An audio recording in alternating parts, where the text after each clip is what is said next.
अस्सलाम वालेकुम। मैं हूं नादिया अनवर और उम्मीद करती हूँ आप सब खैरियत से होंगे। नाज़रीन, इन सारे प्रोग्राम्स और सेशंस को करने का मकसद ये होता है ताकि आप स्टॉक मार्केट में भरपूर तरीके से काम कर सकें, और इसके लिए ज़रूरी है कि आप चैनल को लाइक करें, सब्सक्राइब करें और साथ में बेल आइकन को भी हिट करें ताकि कोई भी इंफॉर्मेटिव सेशन वो आपसे मिस ना हो जाए। और इसके अलावा आप इसको शेयर भी कर सकते हैं जो लोग स्टॉक मार्केट के साथ रिलेटेड हैं, ताकि वो भी भरपूर फायदा उठा सके। और इसके साथ ही साथ नाजरीन, डिस्क्रिप्शन में जो है व्हाट्सएप का लिंक है, आप वो ज्वाइन करें ताकि आप टाइमली हर चीज़ से अपडेटेड रहें। और इसके साथ ही साथ अगर आप हमारे इस लाइव सेशन का हिस्सा बनना चाहते हैं तो वो भी आप बन सकते हैं। और नाजरीन, अगर आप पीएसएमयू का प्रीमियम ग्रुप ज्वाइन करना चाहते हैं तो आप वो भी कर सकते हैं। और जो है नाजरीन, आज हमारे साथ मौजूद हैं टॉप लाइन सिक्योरिटीज के senior research analyst mister Nashid Malik हमारे साथ आज मौजूद हैं। और जो है चलो उन्हें वेलकम करते हैं और उनसे जानते हैं मार्केट के बारे में। जी अस्सलाम वालेकुम सर। वालेकुम सलाम। जी सर, कैसे हैं आप? मैं ठीक। सर बहुत शुक्रिया। होपफुली आप। जी सर, बहुत शुक्रिया आपके वक्त का। और जो है सबसे पहले तो जो है मैं कोर्स कोर्स के हवाले से अनाउंसमेंट करना चाहूंगी कि जो लोग कोर्स जो है जो स्टॉक मार्केट के हवाले से फंडामेंटली स्पेशली कोर्स में जो है फंडामेंटली के हवाले से जो है कोर्स आपको बताया जाएगा, सिखाया जाएगा। और जो लोग इंटरेस्टेड हैं कोर्स में एडमिशन लेने के लिए, तो उनके लिए मैं बता दूं कि 15 दिसंबर से जो है इसकी बाकायदा क्लासेस स्टार्ट हो रही हैं। वीकेंड क्लासेस हैं, बहुत ही फ्लेक्सिबल टाइमिंग है। और कुछ लोग होते हैं जो जिनको वीकेंड पे नहीं होता या वो एक दिन देना चाहते हैं, तो उनके लिए भी फ्लेक्सिबिलिटी निकल सकती है, टाइमिंग की भी और जो है डेज की भी।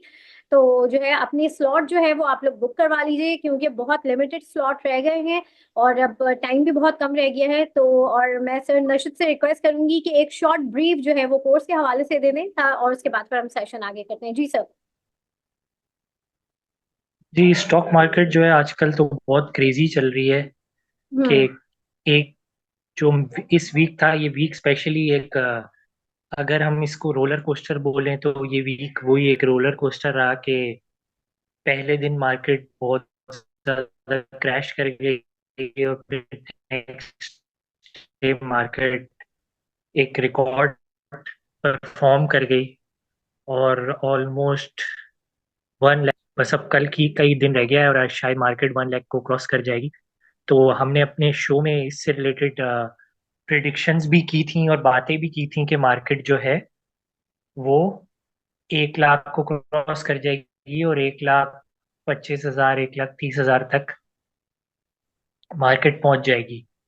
तो ये नंबर हमने कहाँ से बोले थे? ये नंबर्स जो है वो कहीं हवा से आए थे या ये नंबर जादू करके निकाले थे? ऐसा कुछ भी नहीं था। ये कोर्स जो है बेसिकली सिखाएगा कि ये नंबर्स कहाँ से आते हैं, ऐसे नंबर जो है वो आ, कैसे कोड किए जाते हैं और कैसे आप अराइव करते हैं इन नंबर्स तक, इकोनॉमी को देख के या स्टॉक मार्केट को स्टडी करके और फिर बाकी चीज़ों को स्टडी करके कैसे आप इस नंबर तक पहुंचते हैं। तो ये कोर्स जो है बेसिकली लोगों को ये सिखाएगा। सही, बिल्कुल। और सर बिल्कुल आपने सही बात की। ये जो रोलर कोस्टर जो इस वक्त चल रहा है मार्केट में, कि एक दिन बिल्कुल मंदी हो जाती है और ऐसी तारीखी मंदी होती है, और उसके बाद जब तेजी होती है तो एक नई तारीख रकम कर जाती है।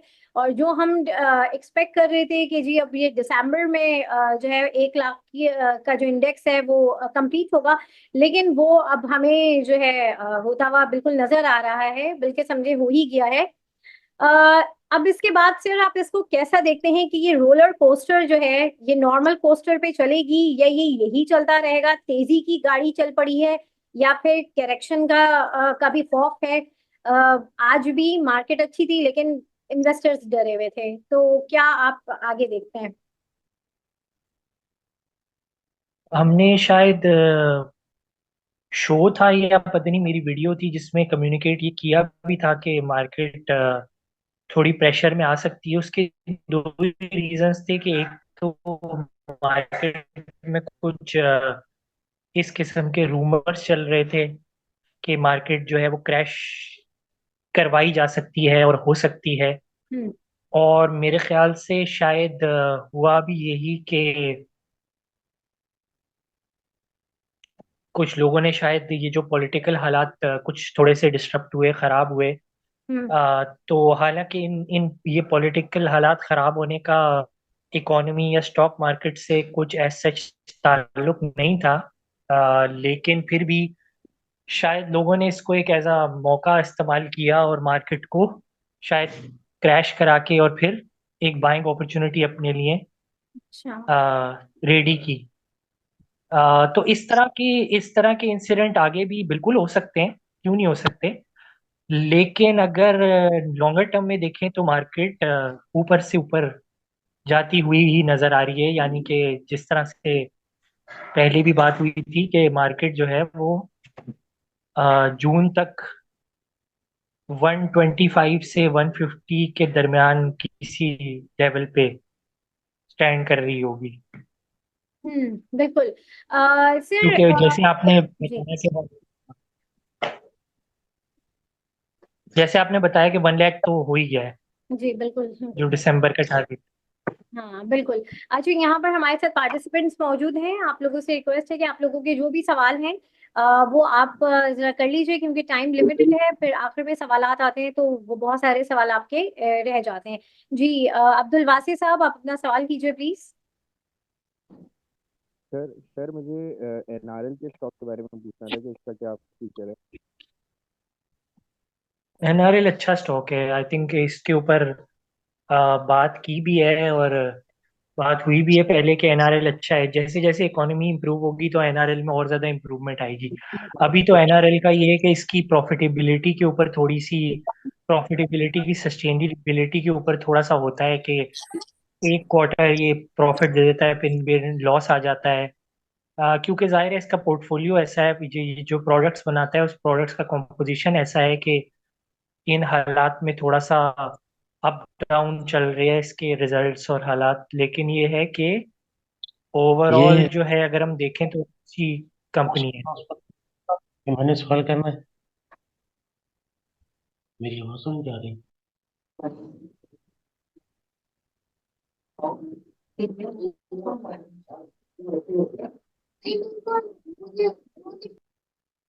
अच्छा। अच्छा सर, जी, यहाँ जो लोग पर आई थिंक जो लोग सवाल नहीं कर रहे वो लाइक करके म्यूट कर लें तो। हाँ प्लीज आप लोग जरा अपने माइक से म्यूट कर दें, क्योंकि आप लोग बार बार माइक ऑन करते हैं तो वो सराउंडिंग की आवाज डिस्टरबेंस क्रिएट करती है। अच्छा, सर पीआईसीटी के हवाले से एक सवाल था।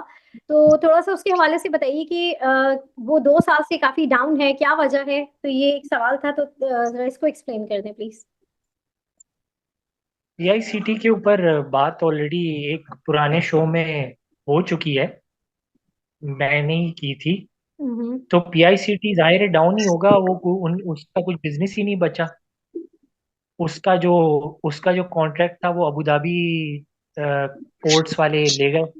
हम्म। जो काम वो करता था वो अबू धाबी पोर्ट्स वाले कर रहे हैं, तो जाहिर है कि वो डाउन ही होगा। यानी कि कोई ऐसे रीजन भी नहीं है कि उसको अब जाए अब, क्योंकि उसका कुछ धंधा ही नहीं है, कुछ बिजनेस ही नहीं है। सही। जी माजिद साहब, आप अपना सवाल कीजिए प्लीज।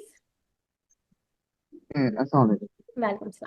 अच्छा सर, मेरा क्वेश्चन है कि जिस तरह सर ये कल स्टेट बैंक ने अपनी जो पॉलिसी चेंज की है बैंक्स के रिगार्डिंग, इस्लामिक बैंक के रिगार्डिंग, के उन्होंने जो उनकी एमडीआर जो थी वो उसको 75% पे कर दिया है, जिसकी वजह से हम लोग देख रहे हैं 2 दिन से इस्लामिक जो बैंक्स हैं उनके स्टॉक्स भी परफॉर्म नहीं कर रहे हैं और कन्वेंशनल बैंक्स के जो स्टॉक्स हैं वो ज़्यादा अच्छा परफॉर्म कर रहे हैं। तो इसमें सर अब आपका टेक क्या है कि हमें अब इस्लामिक जो बैंक्स हैं उनके अंदर इन्वेस्टेड रहना चाहिए या उनको होल्ड करें या क्या उनसे उनसे अब एग्जिट कर रहे हैं? Thank you sir.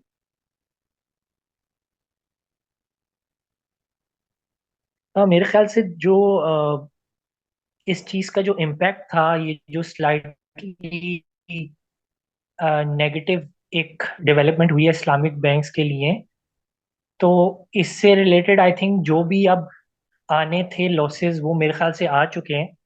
और अब जो है आई थिंक इनमें पोजीशन ली जा सकती है। जैसे मीज़ान भी जो है वो ये न्यूज़ ब्रेक होने से पहले शायद जो मीज़ान बैंक है वो 5% अप था। फिर हुआ ये कि वो कल जो है -10% पे क्लोज हुआ, यानी कि 15% का ओवरऑल उसके अंदर लॉस हुआ एक ही दिन में कल। आज भी स्लाइटली नेगेटिव था मीज़ान, ओवरऑल सारी मार्केट पॉजिटिव थी। लेकिन मेरे ख्याल से तो यही है कि अगर थोड़ा सा परहैप्स थोड़ा सा वेट कर लें शायद, ताकि चीज़ों में और थोड़ी क्लैरिटी आए। लेकिन यही बात है कि इतनी नेगेटिव ये न्यूज़ नहीं है जितना रिएक्शन हो चुका है। और अगर और अगर जो है, अगर ये न्यूज़ मतलब इस न्यूज़ का जो इम्पैक्ट जो लोग निकाल रहे हैं वो अगर सही भी है, तो तब भी उस इम्पैक्ट से रिलेटेड जो नेगेटिविटी थी वो तो ऑलरेडी आ चुकी है। मार्क स्टॉक ऑलरेडी 10-10 12-12% गिर चुके हैं। तो आई थिंक पोजीशन अब ली जा सकती है, कोई ऐसे इशू नहीं है। और बाकी ये है कि लेकिन अगर आप पर्टिकुलरली हमारे प्लेटफॉर्म की बात करें या मैं जिन शोज में आया हूँ उसकी बात करें, तो हम लोगों ने तो वैसे भी मीज़ान बैंक को या किसी और बैंक को जो ऑलरेडी काफी वैल्यूएशन में ऊपर था उसको पिच किया भी नहीं है हम। अगर आपको याद होगा, आप तो माजिद साहब आई थिंक सारे शोज में ही होते हैं, तो मैंने एचबीएल को एज अ टॉप पिक बोला था एक पिछले शोज में। और मैंने एक साहब ने मुझसे बैंक से रिलेटेड सवाल भी किया था, तो तब भी मैंने उनसे एचबीएल का बोला था। और यूबीएल एमसीबी का भी शायद मैंने बोला था, बिल्कुल। तो वही आप देखें कि यही बैंक्स के स्टॉक्स हैं जिन्होंने परफॉर्म भी किया, स्पेशली एचबीएल ने। और अगर पीएसएमयू के प्लेटफॉर्म को भी अगर आप फॉलो करते हो या हमारी ऑडियंस में से कोई फॉलो करता हो, तो एचबीएल को as a top pick with target prices identify किया था पीएसएमयू के स्टाफ ने भी। तो ये सारी चीजें सामने आपके, और मीज़ान था भी नहीं, लेकिन ये है कि फिर भी मीज़ान एक ओवरऑल एक अच्छी कंपनी है। ये एक स्लाइट जाहिर है सेटबैक आया है, और ये मेरे ख्याल से लॉन्ग ओवरड्यू था। और ये होना भी, इसकी बातें तो बहुत अरसे से चल रही थी और ये होना भी चाहिए था, क्योंकि जो इस्लामिक बैंक्स हैं वो अपने बैंक के नाम के आगे इस्लामिक लगा के एक एडवांटेज गेन कर रहे थे, जो कि आई थिंक जिसका मेरे ख्याल से इस्लाम से कोई ताल्लुक नहीं था। लेकिन चलें, वो अच्छी बात है कि वो चीज़ें अब लेवल लेवल प्लेइंग फील्ड हो गई है सबके लिए अब। तो लेवल प्लेइंग फील्ड ही होना ज़्यादा बेहतर होता है। जी प्लीज, अच्छा सर, नेक्स्ट दूसरा क्वेश्चन। सर इसमें क्वेश्चन, सर दूसरा क्वेश्चन इसमें ये था कि जैसे वो इस्लामी नजरियाती काउंसिल ने एक रूलिंग दी थी कि 2027 तक तमाम बैंक्स जो है कन्वेंशनल बैंक्स भी इस्लामिक में कन्वर्ट होंगे, और एमसीबी भी अपनी कुछ ब्रांचेस कन्वर्ट कर रहा है इस्लामिक में।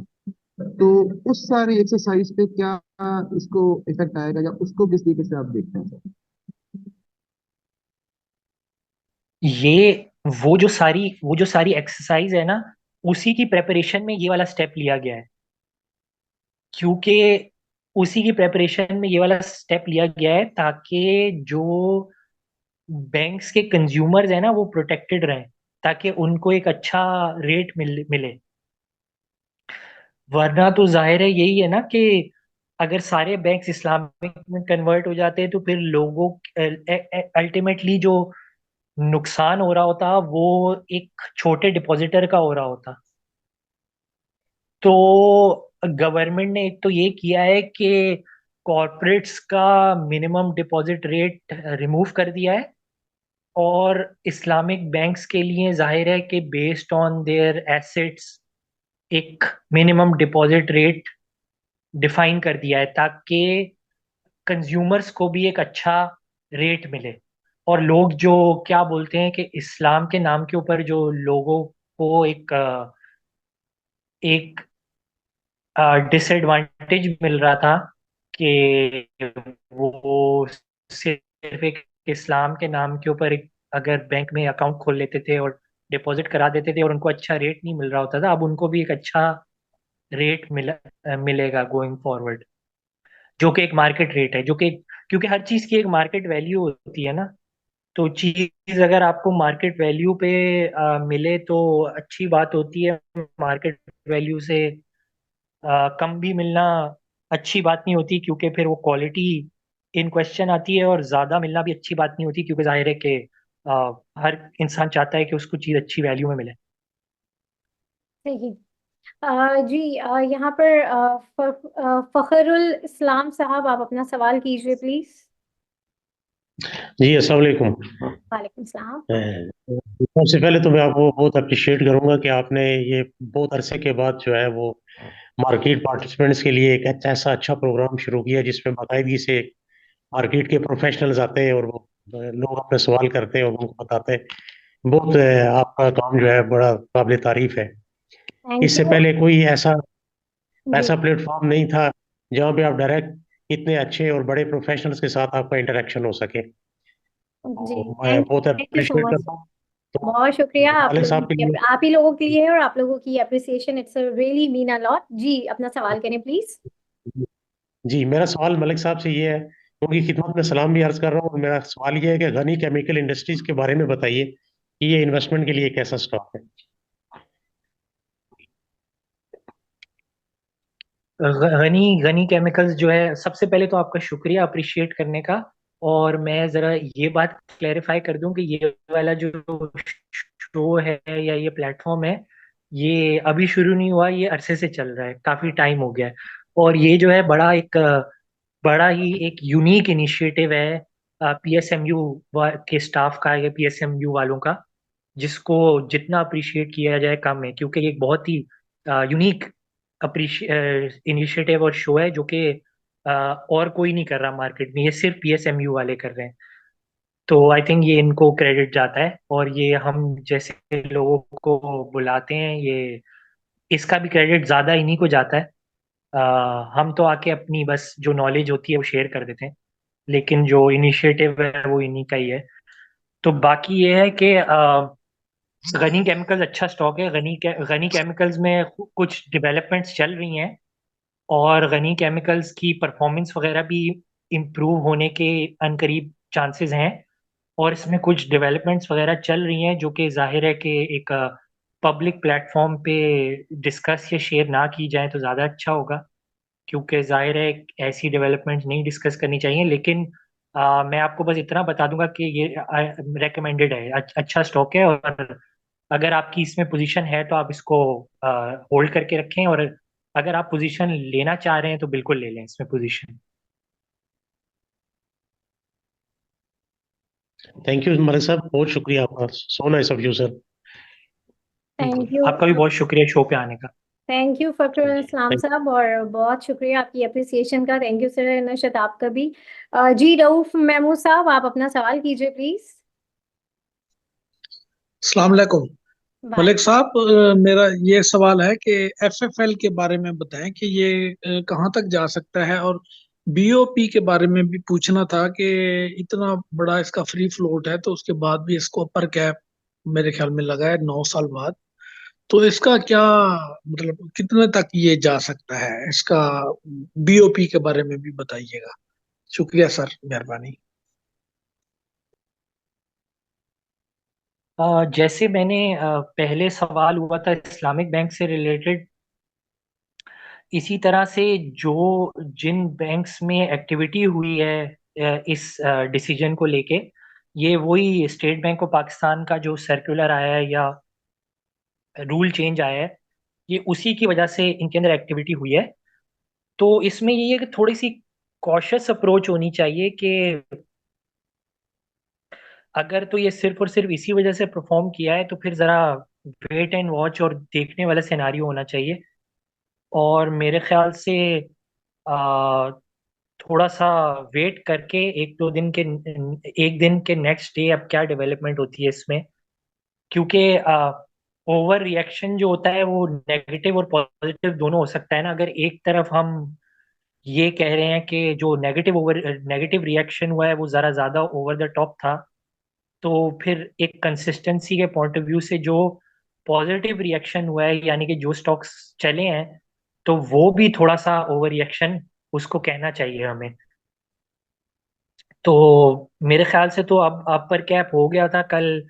अब कल पे देखना चाहिए, क्योंकि जाहिर है कि अब अपर कैप पे रुका हुआ था, तो बहुत सारे लोग कल के दिन में मे बी एग्जिट करना चाह रहे हो स्टॉक से ना।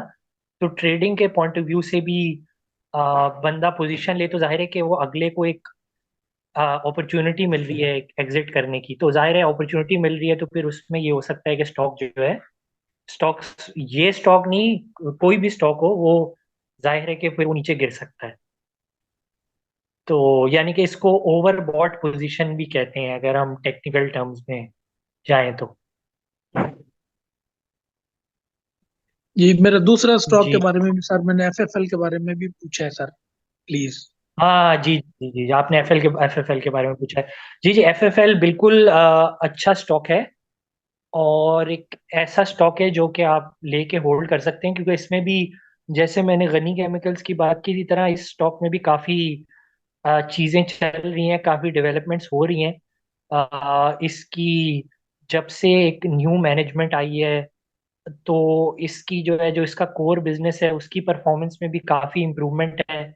ये पिछले दो दो सालों से ही इम्प्रूवमेंट है इसके कोर बिजनेस में, यानी कि जो इसका डेयरी वगैरह का जो बिजनेस है उसमें भी काफ़ी इम्प्रूवमेंट्स आई हैं पिछले 2 साल में।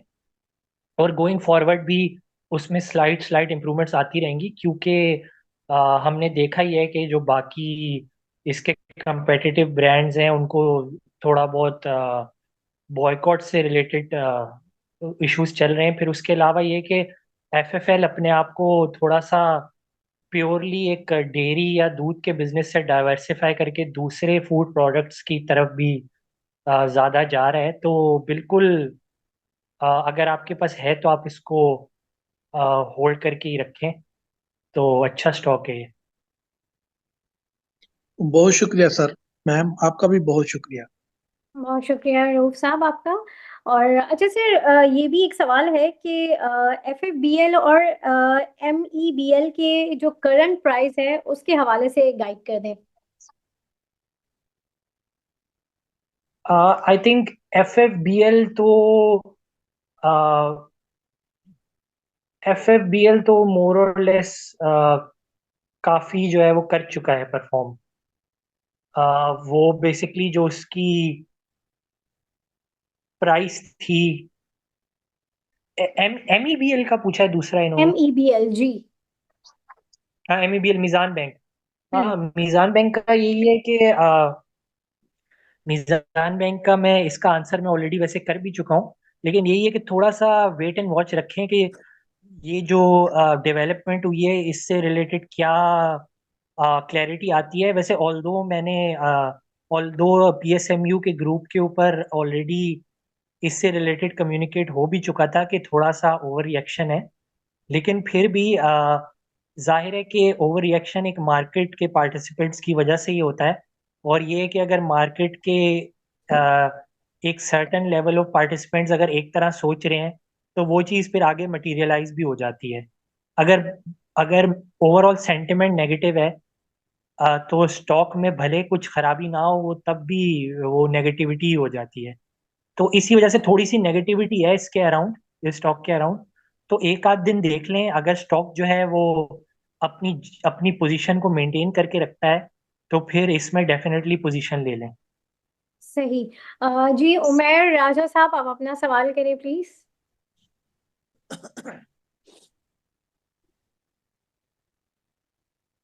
जी उमेर राजा साहब, आपका सवाल था, काइंडली आप अपना सवाल कीजिए।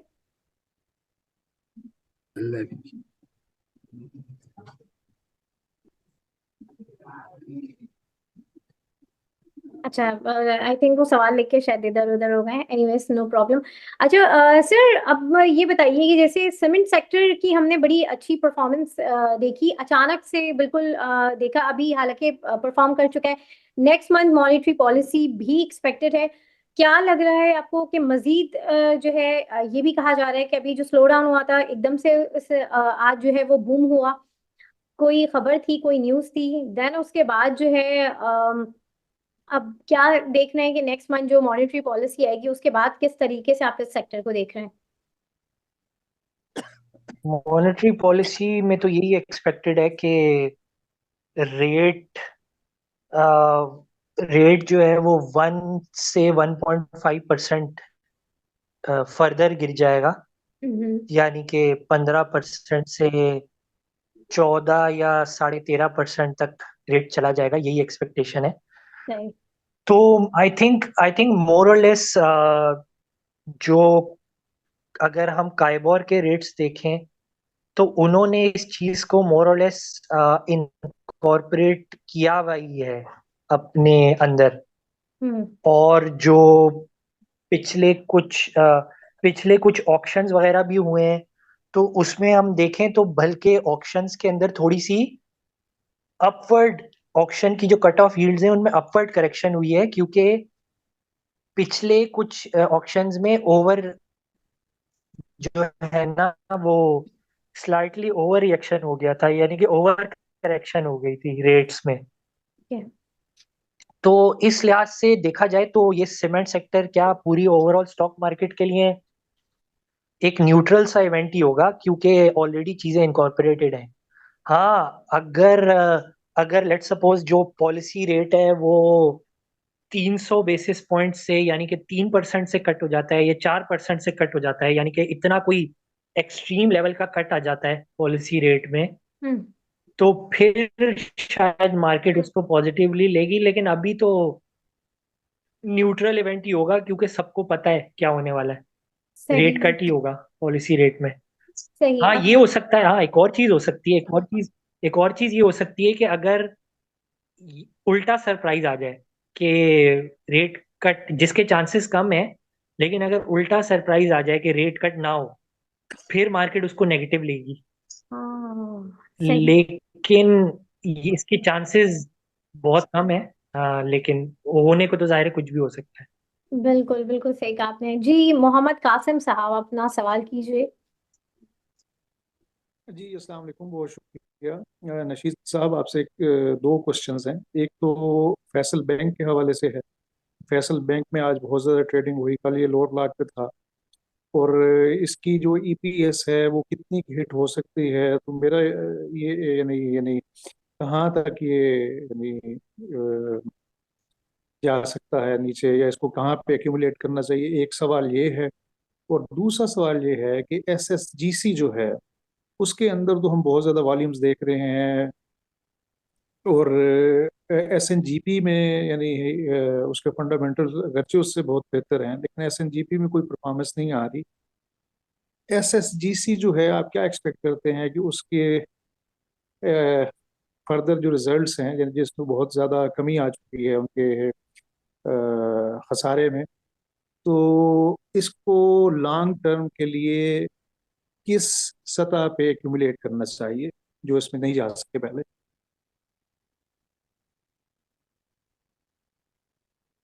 जी देखें, यही बात है कि चलती हुई मार्केट है और एक ऐसा स्टॉक है जिसके फंडामेंटल इंप्रूव हो रहे हैं, तो आई थिंक लेवल से ज़्यादा मौका मिले तो अ, कोई भी जहां पे भी थोड़ा सा डिप नजर आए तो अक्यूमुलेट करना शुरू कर दें, एवरेज बाइंग करके स्ट्रेटेजी से करना शुरू कर दें। क्योंकि जाहिर है कि एक चीज है कि आपको पता है कि उसके फंडामेंटल्स भी इंप्रूव हो रहे हैं और स्टॉक मार्केट भी परफॉर्म कर रही है, तो इन दोनों का कॉम्बिनेशन एक पॉजिटिव रिजल्ट ही देगा।